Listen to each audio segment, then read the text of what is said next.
What's up, everyone? How are you guys doing today? Hopefully you guys are having a lovely morning today. For me, for a start, it appears to be snowing a little bit, but it's not supposed to snow today, but possibly tomorrow night. But anyway, just driving along over here, starting out my morning drive as usual to my job. And what I want to talk to you guys about is the just revealed, or I should say earlier revealed, and then more details were added onto it, about the 2019 Chevy Silverado. If you guys were not aware, back, I want to say, I believe was in December or November, I believe it was December, so last month, there was a motor show in Dallas, Texas, and GM was announcing the new Silverado. And they brought this thing down from a helicopter, and then they just announced more details about it at the Detroit Auto Show. So I was going to give my first impressions back then of the new Silverado, but I wanted to wait until we found out the rest of the details, or I would say like the core details of it, you know, other than just the design aspects. Because I wanted to find out in regards to the engine choices, the transmission choices, and basically when can we expect this new truck to come out. So the 2019 Chevy Silverado, let's start off with what people talked about initially, which is the new design. So it does have a complete redesign compared to what's currently out there on the market, you know, from GM with the Chevy Silverado and the GMC Sierra. And I must say, I do like the new look. There are some things that I do notice, because it reminds me of a Ford and a Toyota almost, because you know, if you look at the back of the tailgate, they have the word Chevrolet spelled out completely. And that's kind of going back to their old design as well. I would say during the generation when they had the, I want to say the 2002 model to the 2006, because that particular model, if I recall correctly, the tailgate had the same style where like they spelled out the brand, the complete brand. And Ford is still doing that at this moment. You know, it'll either say Ford or F-150 on the back, and Toyota is doing the same thing as well. Whereas Chevy, I believe starting in 2007 and all the way up to this date, they were putting the bow tie emblem on the back. And you know, to be honest, I do like the bow tie on the back as well. So as far as putting the whole word on the back of the tailgate, which this is just like a minor thing that I'm talking about over here. I mean, it comes to personal preference. Some people like the clean look. Some people would, when they're modding the trucks, they'll go as far as removing the bow tie and then just keep it that way. It's going to depend on personal preference pretty much. Me personally, like I like the bow tie, but maybe I'll get used to the new look when it's just the word Chevrolet on the back as well, because obviously there are other trucks doing that as well. So I'm pretty sure this is just something that I'd have to get used to. But other than that, the truck looks very clean and very nice. And as far as the wheel wells are concerned, they're more rounded this time. So that way it gives people the opportunity to put wider tires and bigger wheels on it. Excuse me, I should say like the other way around, bigger tires or wider wheels, however you guys who want to mod your trucks and what you want to put on there. But if you recall, or if you go back to the current generation that's currently out there, you'll see that they're more squared off. And with this new design being all rounded, some people may like it, some people may not. But you know, for those of you guys that want to mod your trucks all the time, or if you want to put like bigger wheels / tires on it, then this is definitely a benefit for you. And I hope that you guys will be 100% satisfied with this new change. So that's that. And then other differences too, so like the mirrors, you know, some people point out that they're directly on the door now instead of at the corners. Not 100% sure how that's going to work if you want to be to replace the mirror. I would assume that you could just replace that mirror, no problem, in case if it were to break or someone were to knock it off. I'm pretty sure that mirror is replaceable without replacing the whole entire door, but we'll just have to see when time comes for someone to take that thing apart.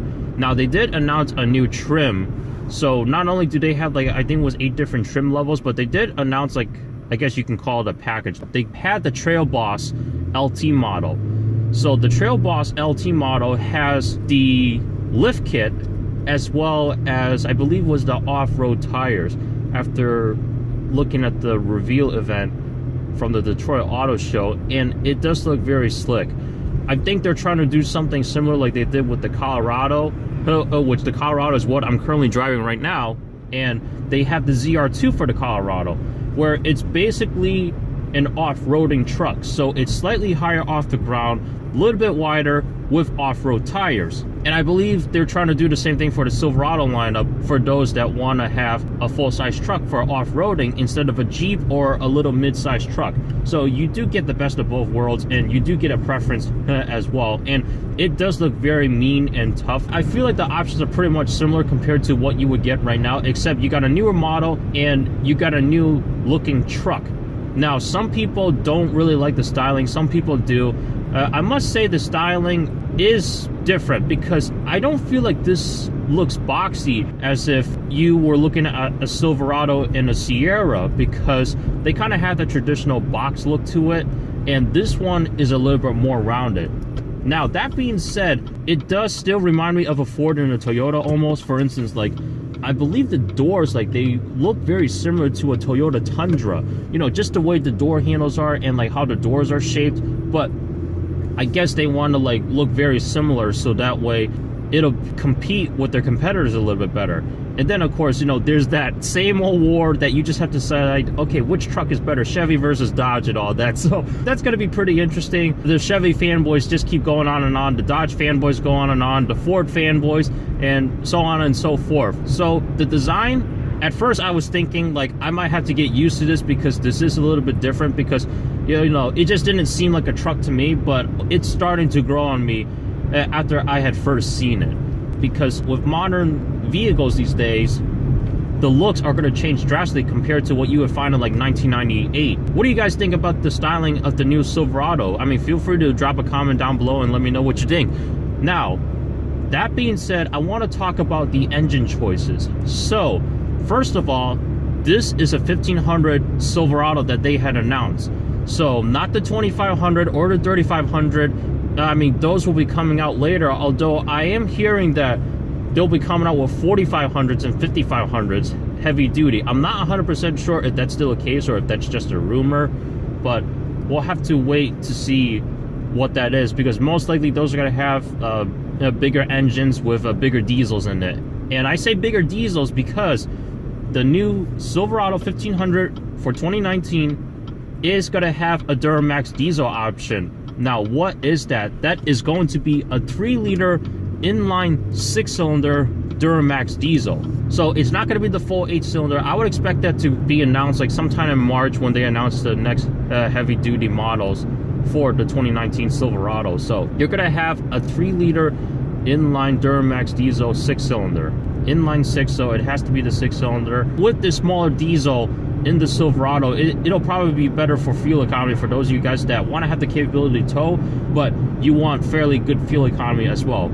So again, it seems like they're doing something similar to the Chevy Colorado, but correct me if I'm wrong, because the Chevy Colorado, they do have a Duramax diesel option for this truck, but it's a 4-cylinder, believe it or not, which I thought was kind of strange at the beginning, because while the V6 gas engine does pull a little bit faster, if you were to like do a drag race, for example, the Duramax diesel 4-cylinder will still tow a lot better. So diesel wise, you know, if you want to get a truck for towing and you have like a huge load that you want to tow, I'm pretty sure that you're going to want to go with a diesel all the way around. Now, as far as the gas engine models, you're going to have the options for 5.3 liter and a 6.2 liter. So you're going to have the same engines that you find on the current trucks right now, except it's probably going to have like slightly more horsepower and more torque. There's one thing that I do want to talk about, and that's the 5.3 liter. So that's the small block V8 from GM, and that V8, from what I understand, is not only does it supposed to give you a little bit of power, but also to save fuel economy as well. But then again, both engines are going to have the cylinder deactivation, so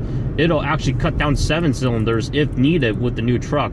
So if you guys do a lot of highway driving, but you're mostly just cruising around, or maybe put your truck on cruise control, these engines are going to be great for you. It just depends on which one you want. If you want more power, you definitely want the 6.2. If you don't need so much power, but you're okay with a V8, then the 5.3 liter is going to be a good option for you. One thing that I do want to address is about the 5.3. Sometimes I feel like it's just not very quick compared to a V6 truck, as I should say. And not just any V6 truck. I mean, let's compare it to my Colorado over here. So I have driven the 5.3 liter, but not on a daily basis. I would say like the most that I've spent in that kind of engine is, I would say, maybe an hour. And what model was this? Well, this is the Chevy Tahoe. Although I have driven a Silverado with the 5.3 liter, but that was just around the block and that's it. Sometimes I feel like the 5.3 liter, like while it does have more horsepower than my Chevy Colorado over here, I believe this Colorado had like 306 horsepower, while the 5.3 liter had like 355. I'll have to recheck the specs, but the 5.3, I mean, trust me on that, guys, it does have more horsepower than this truck I'm driving right now. But sometimes I feel like this truck that I'm driving right now just seems to feel a little bit quicker than the 5.3 liter Tahoe / Silverado that I've driven. Now, keep in mind that this is not the best comparison because Silverado's a truck, Tahoe's an SUV. While it is somewhat based off of the Silverado, the suspension, I would say the Suburban is mostly based off of the Silverado due to its long wheelbase. Even still, when I step on the throttle for the 5.3 liter Tahoe, the truck does go, but you don't feel like it's gone right there. Like, it doesn't push you back on the seat compared to like the 6.2 liter option, or even a 2003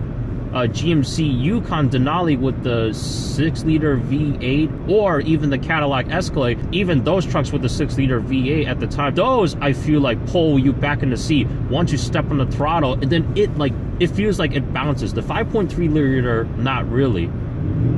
I mean, even this truck right now, I mean, it doesn't throw you back in the seat like you would find in a traditional sports car, but just stepping on the throttle of this Colorado, sometimes I feel like you can really feel the truck pull and then it'll just go like that. The 5.3 liter, I don't feel like that's the case.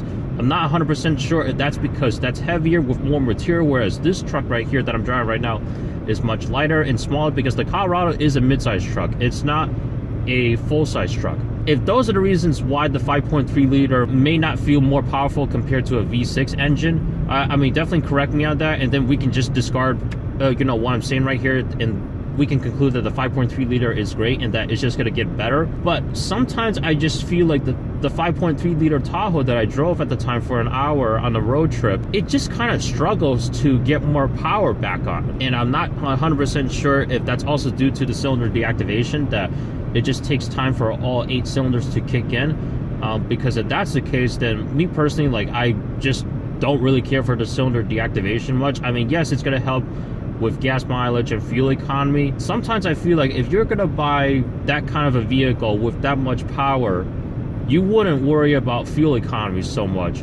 Now, unless if these are vehicles that you daily drive on a daily basis, then okay, yeah, you're gonna want to be concerned about the fuel economy somewhat, so that way when you're driving to work, for example, to your 9-to-5 job, that you're not spending a lot of money on gas all the time or each week. Basically, all I'm asking from GM to do with the 5.3 liter is just to make it feel like it's more powerful than a V6 vehicle or a V6 truck in general, because that's the experience that I've gained from, because I drive this truck on a daily basis most of the time, and this has a V6 engine in there. Unless if it's due to the weight, like I said before, and more material is on the trucks themselves, then, feel free to let me know in the comments, and then, we can discard what I just mentioned about the 5.3 liter. I do understand that GM wants to make it the most fuel efficient small block V8, which is fine. I give him credit for that. Just make it feel like when you step on the throttle that it kind of goes. If I do my V6 one right now, I just feel the V6 Colorado feels a little bit snappier than the 5.3 liter Silverado and the other GM vehicles that have that small block V8 engine. So that's one thing I asked for the 5.3 liter. As far as the 6.2, the 6.2 to me is fine for an SUV. I mean, the 6.2 liter is released on not only the Silverado and the Sierra, but also the Yukon Denali and the Cadillac Escalade. And now that they're coming out with the 10-speed automatic transmissions, which, by the way, this new Silverado is going to have the 10-speed auto for the 6.2 liter and the Duramax diesel. I don't know about the 5.3. I thought I heard them say they're going to do the same for the 5.3 liter engine, but I also heard somewhere online that it was only for the 6.2 and the Duramax diesel. So we'll have to see what the additional details are At this point, I don't know about the torque and the horsepower that these trucks are going to make, but I do know that it's going to come with these 3 engine options: the 3-liter inline Duramax diesel 6-cylinder, the 5.3-liter V8 gas engine, and the 6.2-liter V8 gas engine. Those is what I know, along with the 10-speed auto. And with the 10-speed auto, it should shift a lot smoother. Those are pretty much my thoughts about these 3 engine choices. Now, let's talk about the interior. I must say the interior is very nice, very similar to what you find in the current generation Silverado / Sierra right now. Like I said before, because that on the exterior, it reminds me of a Ford and Toyota almost. Even there are certain parts of the interior that kind of reminds me of a Ford. For example, the steering wheel. I mean, this 4-spoke steering wheel looks almost identical to the Ford. If you take a look at a steering wheel that you find in the Ford F-150 and compare it to the Silverado over here, you'll see that they look either very much alike or they look very similar. I'm not 100% sure if this is the new styling that people do like. I mean, I hope that GM is not going to get sued for like copying Ford or anything like that, because I don't know if these particular designs are like copyrighted. So hopefully there's no lawsuits going on, because I do see that a lot in the smartphone / technology market, but hopefully we don't see that in the car market. It is going to remind you of a Ford almost, but other than that, that's the only thing that I noticed about the interior.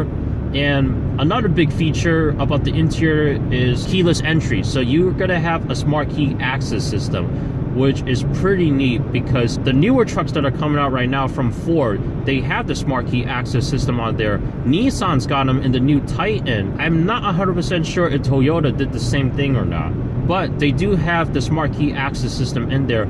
And actually, you know, is Dodge doing the same thing? I have to check back on that. But just from looking at the interior, they do have the new smart key access system now, which from what I've heard, people were complaining that the current gen trucks right now, even this Colorado that I'm driving, doesn't even have push button start. You still have the traditional key where it contains a needle, you put it in, start it up, there you go. Push button, you step on the brake pedal, you push the button, your car started. You know, I think GM might have did that because for trucks, like, there's no reason to do something like that, because a truck is a truck. I don't know what the whole reasoning is for not including push button start, but they're finally going to include push button start, and me personally, I give them props for that. You know, nowadays, it's not very safe to have the traditional key anymore with the amount of car theft going on. No one can drive off in your car without the key in there, and if they were able to do that, it's only for like a short distance, and the next time they shut off the car and they try to turn it back on, they're pretty much screwed because they don't have the key to start it up with. One thing that I do hope that they do the same thing with the keyless entry system is basically have like the same security features that you would find in a Nissan, for example. Because say if you went to start up your car in the Nissan with the push button start, and then if you needed to get out of your car just to go get something because you forgot, one thing that I do know about Nissan is when you close the door and if you push the button on your doors, it's gonna lock your car but still keep it running for you, so that way like you don't have to inconvenience yourself of shutting it off and then turning it back on. Whereas another brand like Honda, if you were to remote start your vehicle and then you open the door, it shuts off the car immediately when you're just about to go hit the brake pedal to engage the car in drive mode.